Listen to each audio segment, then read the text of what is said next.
Hey guys, I'm Tiffany. And I'm Stephanie. And we're Sisters of the South.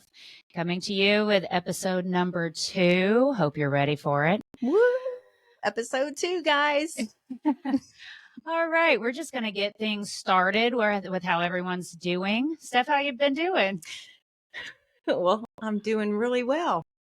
I'm actually, today being Saturday, kind of had a restful day. My week was a little chaotic, but today's been a really good day. And it is, of course, the weekend of Easter. So, we've got a little reflection to do there as well. That's right. Mm-hmm. Yeah. For sure. Yeah. I had an interesting week. Started off with us doing our will, and then ended with a color run at the girls' school. Oh, fun. So I got to throw colored powder at all the kids, and I got it in my mouth and ears, nose. and it was that's fun. Everywhere. You're probably still cleaning powder. Yeah, my shower is disgusting. It was fun. Is it at least your favorite colors? Of course, purple and teal. I started off in the morning at 9:00 with purple. Yeah. And then ended at 3:00 with teal. It sounds like a perfect bruise. I had a mustache. The principal took a picture. Oh, nice. And in the morning it was purple. In the afternoon it was teal. So perfect. And then I went to Target. It's a new trend. Well, of course. I mean, no one looked at me weird. I mean, when we see everybody walking around with purple beards, we'll know who started it. Me. Tiffany. All right. So, Steph, what you got going on over there on your head? Well, guys, we're going down to the deep South today in our story, and I thought I would pop it off with a little camo hat, which was actually engraved by Sofly. Sofly. If you can see that, the beautiful stitching and all the work that they do. See? All the beautiful work that they do. So we wanted to give them a big old shout out today, and nothing was more fitting than a camo hat that they had made for us. So we wanted to show it off and bring them to the forefront. So if you need anything done, they're a small family business here in Houston who specialize in embroidery, and they have colors, and they'll work with you on any details that you want for anything special that you want from a family member or yourself. So give them a shout out. We'll have their information in our description box below. Also, we're working on getting a store. We've had a lot of people request our merch. Yep. So we are working on that. To the ones that have requested it, I apologize. We are getting on that as fast as possible. So I'll be getting back with you. Yes. So I guess let's get on with the story. I will take my hat off now, guys. Not going to try to hold that on all the story. It wouldn't work. I'm sure there'll be a lot of head shaking in today's story. So I'll just set it down for now. All right.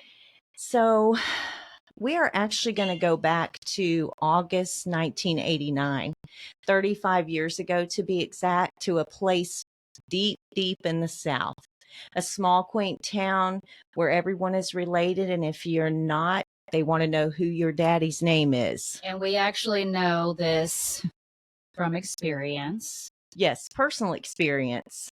To let you guys know a little bit about our history, I was born in Laurel, Mississippi, and my sister was born in Houston, Texas. We're 7 years apart. I'm 7 years older than her. So I was born in Mississippi. That's where our family is from. And so my dad brought us here to Texas, and then voila, Tiffany was born. So we have a lot of deep roots in the Southern history, hence our name, Sisters of the South. And so we still go back and visit Mississippi. We love it. We love it. And we love our family there. And so we take it personal, and we have a lot of pride.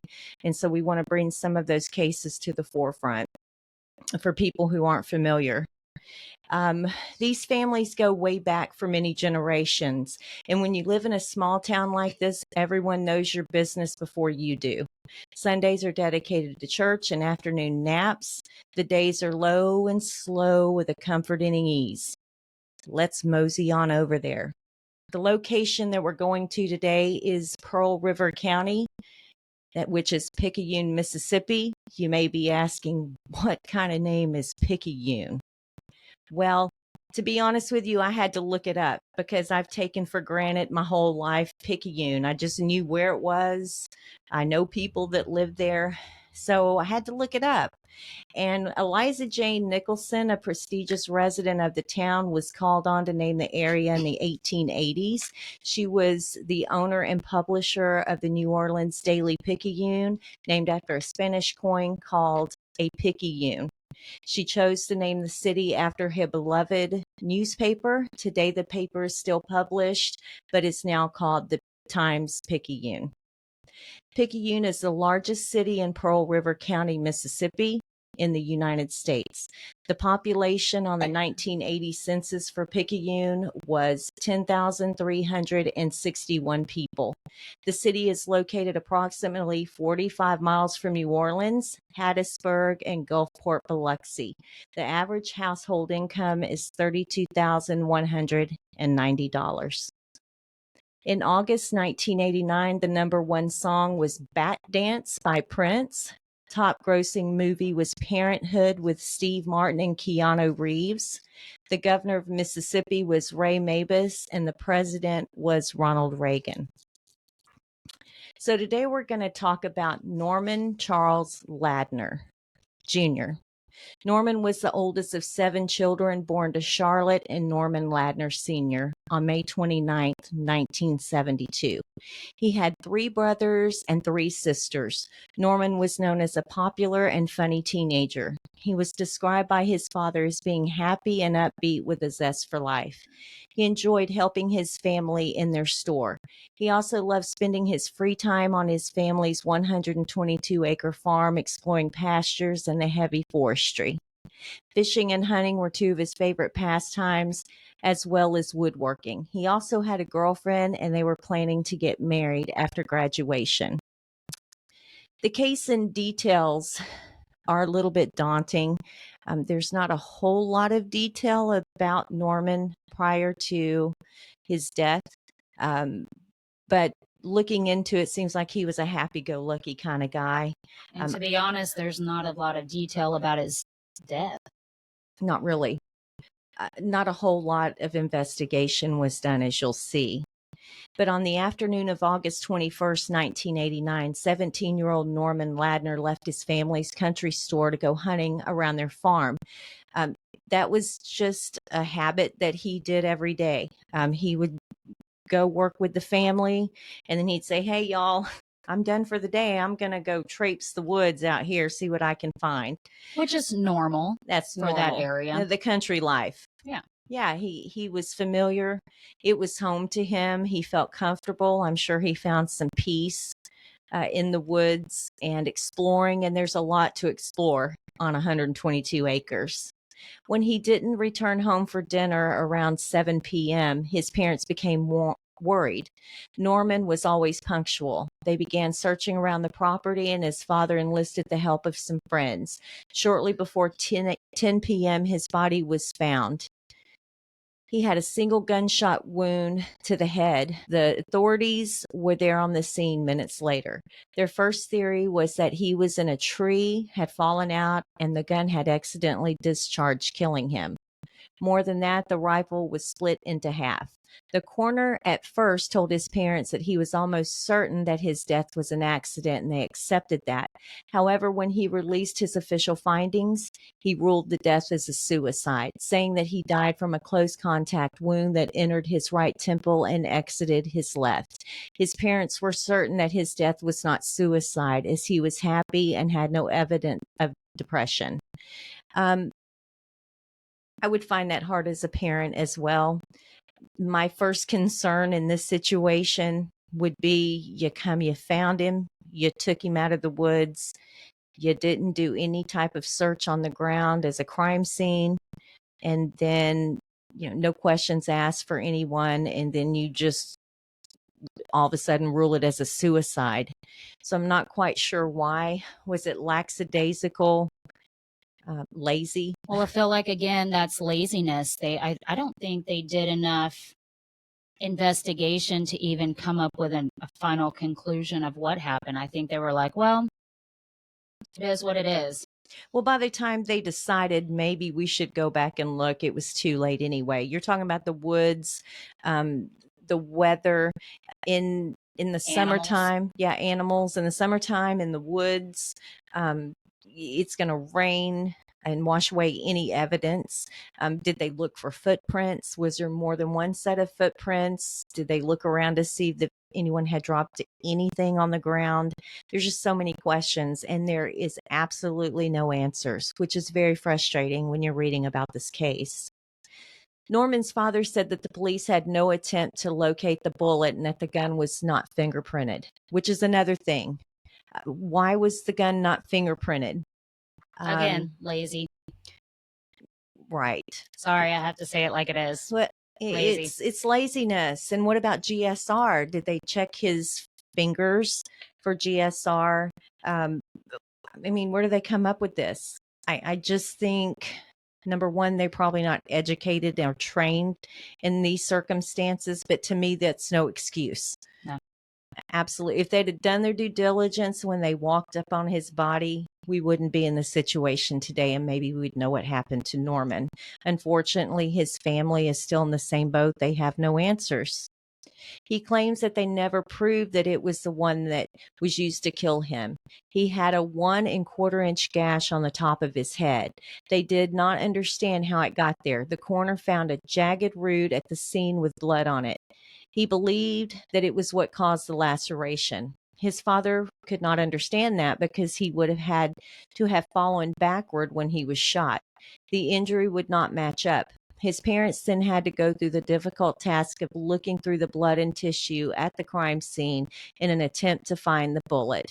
And I must say, this saddens me because, number one, you're dealing with the loss of your child, and then to have to dig through brain matter and blood. Yeah, I could never imagine. I don't even know if I could do that. Yeah, just for answers. It's so sad to me. That's not their job to do that. No. You know, it goes back to the police. His father found it and noticed blood and hair on it. Authorities, however, do not believe that it was the bullet that killed him because it was inconsistent with the coroner's ruling. His family believes that the trajectory suggested that he was laying on the ground when he was shot. The state's ballistics expert could not determine if the bullet found was fired from his rifle. When the expert returned it to his parents, they realized that it was different from the one that they had given the expert. So listen, these people are used to using guns, bullets. They know what bullet they're handing you. They know what bullet goes in what gun. And when the cops bring that bullet back to them, it's not the same bullet they gave them. And they know instantly. I mean, you ain't fooling them. How serious did they even take it? Did they even run tests on it when they dropped it off? I'd want to see some black and white paperwork. I'd want to see the evidence that they actually sent it off. And you've also got to think, in these small towns too, I mean, they don't have a lot of funds to be doing DNA tests. Well, checking the hair that's on the bullet. Especially back in 1989. Yeah. So they've kind of got to depend on the police to do their job. And in this case, of course, they fall short. 3 weeks after Norman's death, his parents went to the coroner's office to question him about the ruling. While there, a stranger pulled his mother to the side, telling her that she should not reopen the case because her other children could be in danger. He also told her that she would never find out who killed Norman. Her husband decided to return to the site, and while there, he found a strange radio-like device about 300 feet away from where they found Norman's body. State authorities did not believe that it was important to the case. However, he brought it to a former DEA agent who told him that it was used by drug dealers to send a low-range signal to aircraft so that it could drop the drugs to them. Okay, everything found in the vicinity of a crime scene should be taken in as evidence. Right. I mean, you're talking about woods that the kid's family owned. Well, you know, the family would let the cops probably search every inch of their farm. Well, yeah. To search for evidence and, find anything.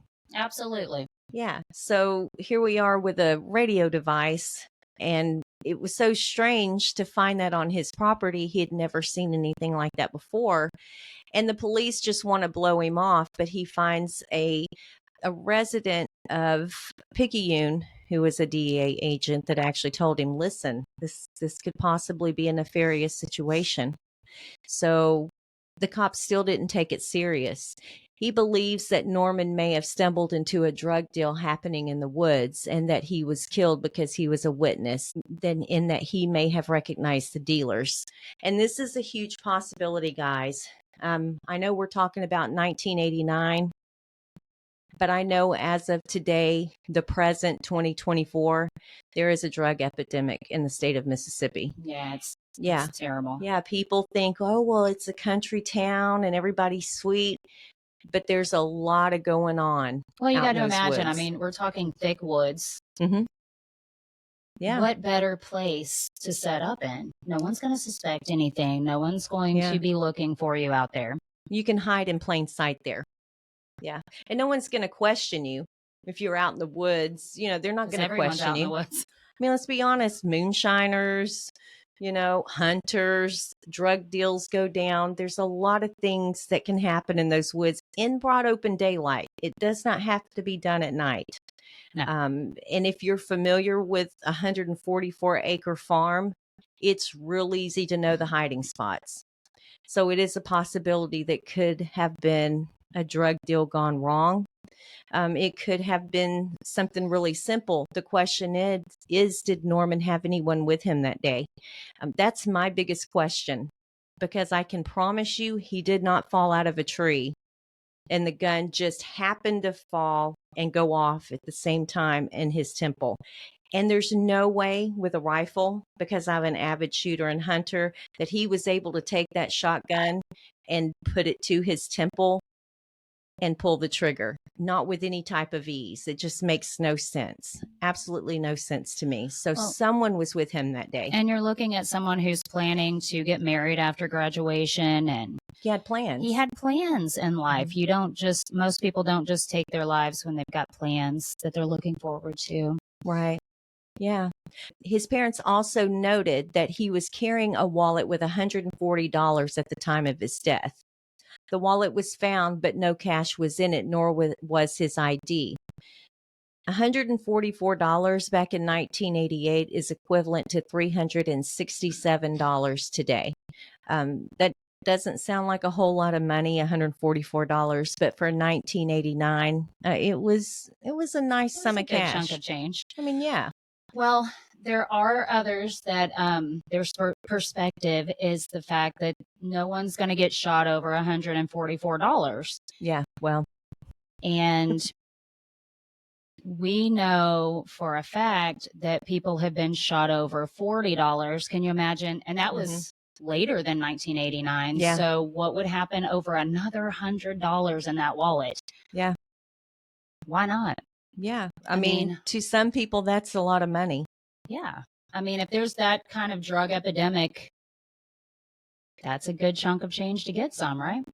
Well, really, if you think about it, in 1989, of course, I don't do drugs, but probably $20 would buy you a pretty good sum of drugs. So $144 do. That may get you through a couple of weeks. You know, so you can be killed for way less than $144. Yes. And that's a fact. There's also questioning, well, why would he be carrying cash in his wallet out in the woods hunting? Listen, my husband and I hunt a lot. I've carried my purse, of course, in the truck and left it in there, but you do carry your belongings with you. My husband, I know he does this when he has a wallet in his pocket. If it has $500, he's not going to leave the cash laying somewhere before he goes hunting. He's going to take it with him. Well, and to me, it's kind of habit. You know, you just throw your wallet in your pocket when you go somewhere. Right. Which that's your ID. Yes, you have to have your ID. If he was going somewhere after hunting, he may not go back home. He may just go wherever he wants to go. Well, if the game warden comes by, you might want to have everything with you. Sure. Yeah. So it's not strange. reading that he had $144 on him. I think that would just be normal. He was just out for a couple of hours. Maybe he was going to go to the movies after he was done, after he ate dinner. So he just Go carried his take his wallet with him. girlfriend to dinner. I mean, who knows? There's not a whole lot to do there, especially in 1989. But trust me, there's no weird reason why he might be carrying that cash with him. My next question is on this is, so he had $144 in his pocket, the last that his parents knew. They do say people that are suicidal, and I don't know that he was. His parents are adamant that he wasn't. But did he give his money away? Maybe he had stopped by and seen a friend or a family member and gave them money if he had plans to do that to himself. Did he give other things away? I mean, it's questionable. Well, yeah, and isn't it true that his wallet wasn't found on him? His wallet was found later, correct? It wasn't on his body. It was found a little ways away from him. Okay, so but how it was did on that the property. happen? Mm-hmm. How did it get out of his body? Yes, off his person. So are you telling me that when he fell out of the tree, it fell out of his pocket and rolled to wherever it? Yeah, and in Picayune, it's flat. It's not hills, it's flat. When you're falling out of a tree, your wallet's not going to just pop out of your pocket. I mean, it's pretty secure in your pocket. So that's pretty odd. It does make you wonder, had he taken his wallet out and maybe was getting ready to pay somebody something, or maybe he owed somebody some money and then they took the wallet, took his cash, did what they need to do to him, chunked it as they were out the woods. It just doesn't sound like he was by himself, in my opinion. Correct. Yeah. It doesn't sound like he was alone in those woods. Yeah, it makes you wonder, did he go with anyone? Did anyone see him walk in the woods with someone? He could have run into someone. Did they check for tire tracks? I mean, I have all these questions, but again, we're not going to get these answers from these lazy ass cops. I'm sorry. It's the truth. Okay. Authorities, however, do not believe that drugs were involved. Of course they don't, because no one in Mississippi wants to admit that there's a drug epidemic. And let's be honest, they may be getting a little bit something in their back pocket from the drug running money. Yeah. I'm sure there's some corruption. So that is a possibility. And they just don't want to admit it. They don't want the embarrassment on the town. So they're just going to shoo these parents away, and it's easier just to say it's suicidal. Now, we've mentioned this before, we fully support the blue, but absolutely, there are times that you have to question what's being done. When it is so blatant in certain situations, absolutely. And I'm not saying the whole police department is corrupt. No. It only takes one bad person to cause this problem. One lazy person, one person to do a cover up. So they just didn't do their job. And that's unfortunate. His parents refuse to believe that he committed suicide. They are still hoping for the truth in this case. We were not able to confirm this, but it is said that Norman's ID was found a few months later after his death in the state of New York. Here we go again with the wallet. How on God's green earth does a wallet in the woods from Picayune, Mississippi, how does the ID that was in his wallet end up in New York? How? That is because someone else was involved. Period. Well, yeah, you can't convince me that somebody was walking through his family's land and randomly found his ID. And decided to throw it on the side of the road in New York? Yeah. I mean, it makes no sense. So that's kind of a caveat to everything else involved in this. And that's when we go back to, it falls on the police, and they didn't do their due diligence in this situation. There are reports of a man who confronted and warned Norman's mother, as we spoke earlier, when she was trying to get answers. I don't know what to think about this, because in a small town like that, everybody knows everybody, period. If a visitor comes, everybody there knows, and they're on the phone calling each other. And she didn't know who this man was. So I, I have to question. I have to question a lot of things on that. And who else? Did anyone else see him? Did he speak with a Southern drawl? Did he sound like he was from New York? I don't know. Again, it's very simple put that he just threatened her. And there's no description of this person either. And I'm not sure that the police officers did their due diligence on this either. There is a drug epidemic in this state. The total number of drug overdose deaths increased sharply, rising 49% from 2019 to 2020.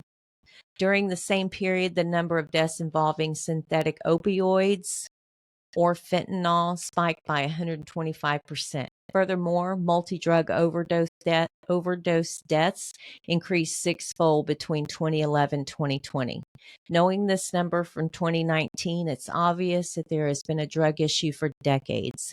This doesn't happen overnight. Yeah, we're talking, let's say, 393 in 2019 to 586 in 2020. That is a huge number. Huge number. That's not, that's hard to swallow. And you also have to think that there is a poverty level there in that state. And sometimes, there are working people. They've got to do what they got to do to pay their bills. Feed their family. To feed their families.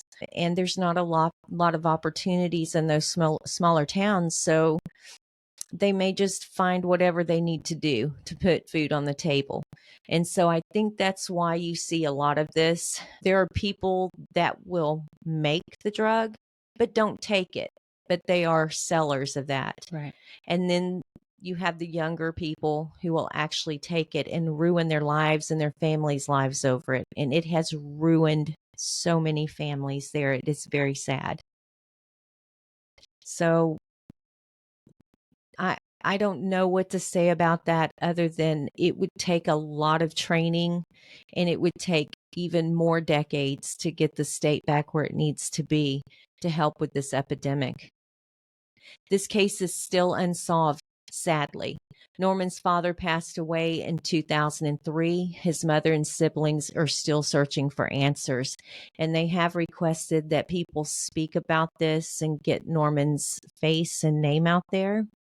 Norman's family stated, "We will not stop this investigation no matter what until it's finished. We owe it to our son and we owe it to our children. We owe it to ourselves and we owe it to the other people's children out there as well." And I agree with them 1,000%.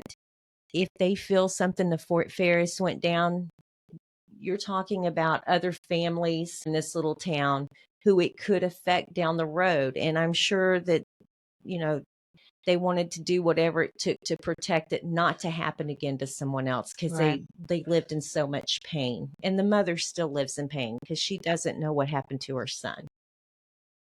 So if you have any information on Norman's death, please call the Mississippi Coast Crime Stoppers. Their number is 1-877-787-5989. If you or someone you love are having any type of suicidal ideations, please dial 988 and someone there can help you. I'm still as confused as I was when we started. What do you think? Yeah, this story has been one that's bothered me for quite a while. Yeah, me too. I just feel like I can't imagine going 35 years not knowing what happened to my child and truly not believing what the cops are telling me. That they committed suicide. Yeah, that's a hard pill to swallow in any situation. An accident's different, but I feel like even looking at it in an accidental way, it's hard for me to fully believe it. And that's just my opinion. Yes. Well, I mean, there was never a suicide note found or anything like that. It just, he was happy when he left the store, and then hours later he's found dead. And again, I think we need to go back to who's talking in that town. Somebody knows something. Rumors float. Back to the basics of start at the beginning, look at everything that happened. Yes. I mean, even without the crime scene, I think they could still be able to open it back up and figure out that something else happened there. They're not going to do that. No, they're not. It's not going to happen. So it'll be talked about for decades to come, unfortunately. So our prayers do go out to Norman Ladner's family. No matter what happened to him, we think that he was a really sweet kid, and he deserves recognition and honor in his life. And we wanted to do that today. So with that, until our next episode, remember, hit that like button at the bottom of the screen and subscribe for true crime content every week, which is completely free, guys. Nothing's free. This is free. We're free. Also, share it with your friends. And most importantly, see the good and stay imperfectly perfect. Until next time, bye.